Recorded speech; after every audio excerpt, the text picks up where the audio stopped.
자, 여러분들 안녕하십니까? 반갑습니다. 2021년 3월이 밝았습니다. 3월은 일반적으로 새로운 일들이 많이 생기죠. LB도 3월부터 좋은 결과물들이 하나씩 생겨서 더 좋은 흐름 보여지길 바라겠고요.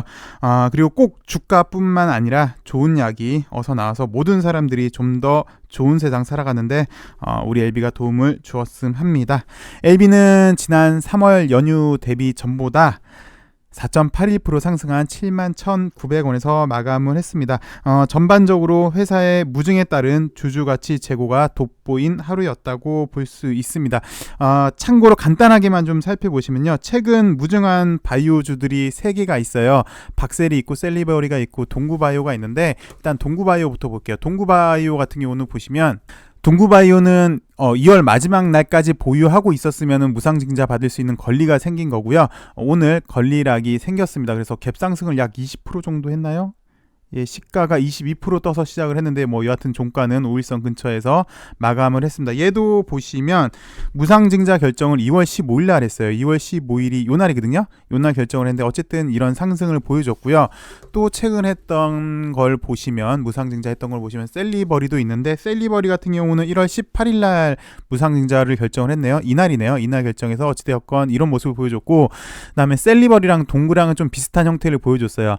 이날 보유했으면은 무상증자 받을 수 있는 권리가 생긴 거였고 권리락 때도 보시면 나름 시가가 약 15% 정도 상승해서 시작을 했네요. 물론 종가는 이렇게 끝났다만 동구랑 셀리버리는 좀 비슷한 모습을 보여줬습니다. 그리고 전반적으로 앞쪽에서는 상승을 했고요. 동구도 마찬가지고 박셀 같은 경우도 보시면 얘는 12월 14일 날 무상증자를 결정을 했습니다. 12월 14일 무상증자 결정을 하고 권리락은 이날 생겼네요. 그래서 그 전날까지 보유하고 있었으면 12월 29일 날까지 보유하고 있었으면 무상증자 받을 권리가 생겼고 얘는 권리락 때 더 상승을 했고 이렇게 더 올렸죠. 근데 크게 보시면 주가로만 보시면 얘는 이렇게 1차 상승 이후에 2차 상승이 있었고 구태여 무상증자가 마지막 하이라이트였던 것 같아요. 그래서 약간 그 차이는 있습니다. 어찌되었건 최근 무상증자한 3개의 기업들에 대해서 한번 간단하게 살펴봤습니다. LB를 살펴보도록 하죠. LB는 오늘 뉴스를 제가 2가지를 준비를 했습니다. 첫 번째는 지난 2.16 사태의 시작점인 조 기자가 쓴 글이고요. 두 번째는 LB 주주연대가 코스닥이 공매도로 너무 힘들다 보니까 주총에서 코스피로 이전할 것을 요구하겠다라는 뉴스인데요. 우리도 셀트리온처럼 셀트리온이 예전에 코스닥 있었을 때 3년 전이요. 코스닥 있었을 때 공매 피해를 상당히 많이 봤죠. 그래서 코스피로 이전했었는데 우리 LB도 셀트리온처럼 코스피로 이전하자. 그리고 더 크게 봐서는 셀트리온 헬스케어, 셀케, 셀제도 물론 이제 셀트리온 합병설 얘기는 있긴 하지만 얘네들도 셀케, 셀제도 코스피로 이전하자라는 그런 뉴스였는데 왜 그런 이야기가 나왔는지 물론 제가 설명을 드렸습니다. 공매도가 좀 큰데요. 그 구체적인 사항들을 한번 잠시 후에 살펴보도록 하겠고요. 지금은 먼저 첫 번째 뉴스 2.16 사태의 시작점인 그 기자가 쓴 뉴스부터 한번 살펴보도록 하겠습니다. 바이오 잔혹사 그리고 이게 첫 번째 기사더라고요 보니까. 그래서 아마 두 번째 기사도 있을 것 같습니다. 바이오 잔혹사 1 임상 성공 뻥튀기 왜 계속되는가 라는 기사입니다. 그래서 성공 드문 미국 시판 허가 내세우다가 결국은 수습 불가되는 경우가 많더라. 국내에서 글로벌 3상 성공, 상업화는 사실상 도박에 가깝다. 장기 투자 필요한 산업이지만 주가에 일희일비한다라는 이런 일단 소제목인데요. 보셔도 좀 부정적인 뉘앙스가 많이 있습니다. 근데 이게 사실이긴 해요.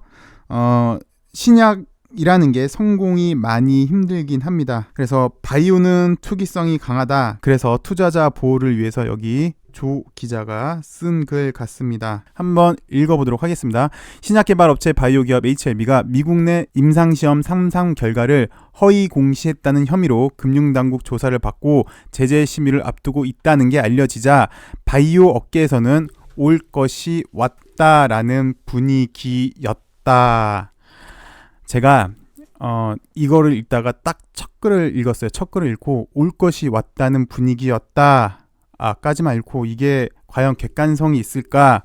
딱 첫 문장이 어떤 근거를 가지고 와서 올 것이 왔다라면 모를까?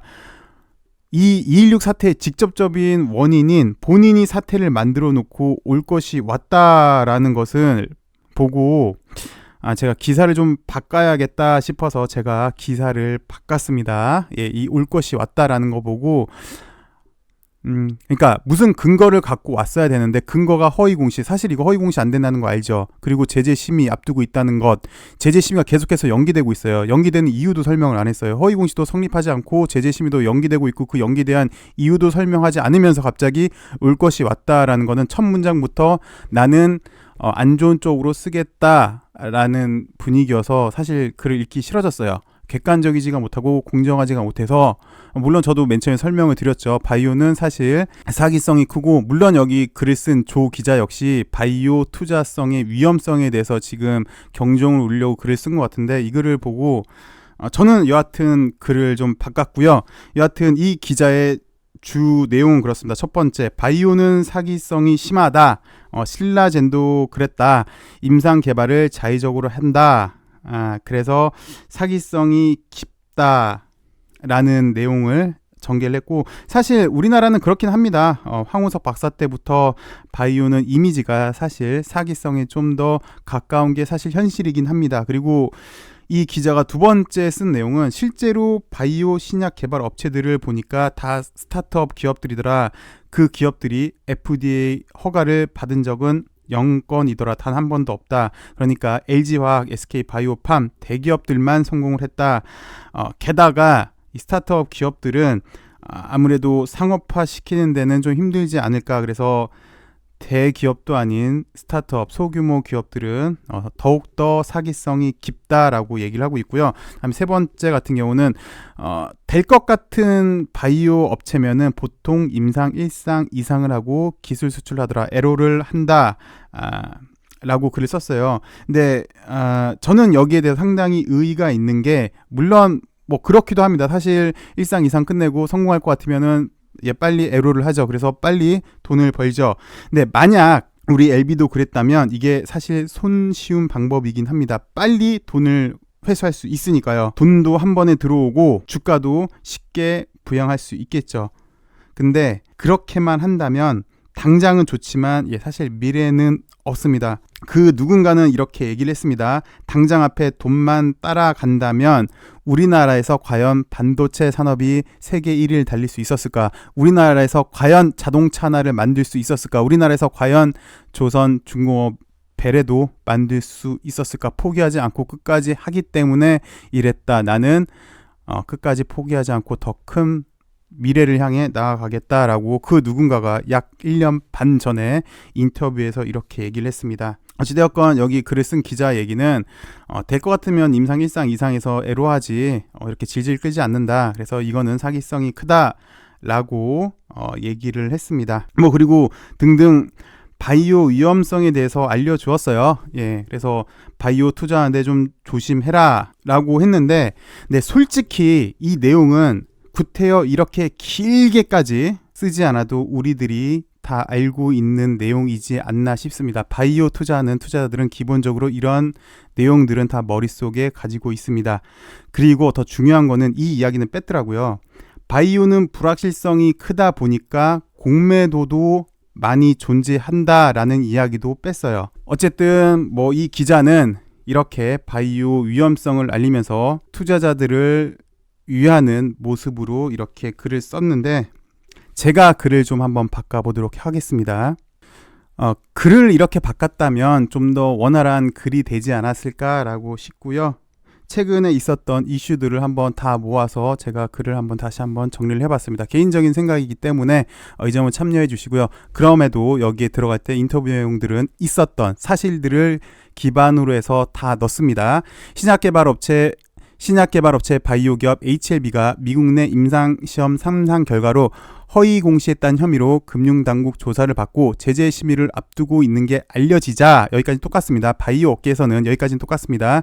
임상은 공시 대상도 아니고 자회사건 역시 공시 대상에 해당되지 아니하며 하물며 공시를 하지 않아서 허위 공시 자체가 아예 성립이 되지 아니한데 왜 허위 공시가 나왔는지, 그리고 금융당국에서 조사하고 있는 것은 기밀사항으로 금융당국에서도 시장이 미칠 파장을 생각해서 조사 혐의를 받고 있는 기업에 대해선 일체 항고하고 있는데 어떻게 언론에 알려지게 되었는지 그 배경에 몹시 궁금해하고 있다.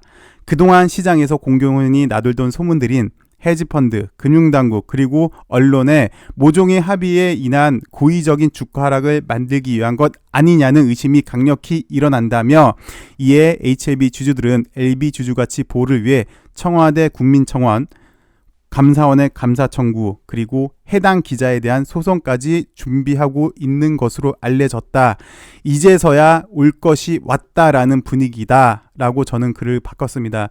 맨 처음에 조 기자는 바이오 LB는 여태까지 사기를 쳤다. 이제서야 걸렸다. 이제서야 올 것이 왔다라는 분위기인데 저는 똑같이 이 사실들 허위공시도 해당되지 아니하고 금융당국에서도 누설하면 안 될 기밀상을 누설했고 그걸 언론이 보도를 했고 이 헤지펀드 금융당국 언론 요 세 당사자가 고의적 주가를 하락을 위한 것 아니냐라는 의심이 일어났고 그 사실에 의해서 우리 주주들은 청와대 국민청원도 했고요. 감사원 감사 청구 해당 기자에 대한 소송까지 준비하고 있습니다.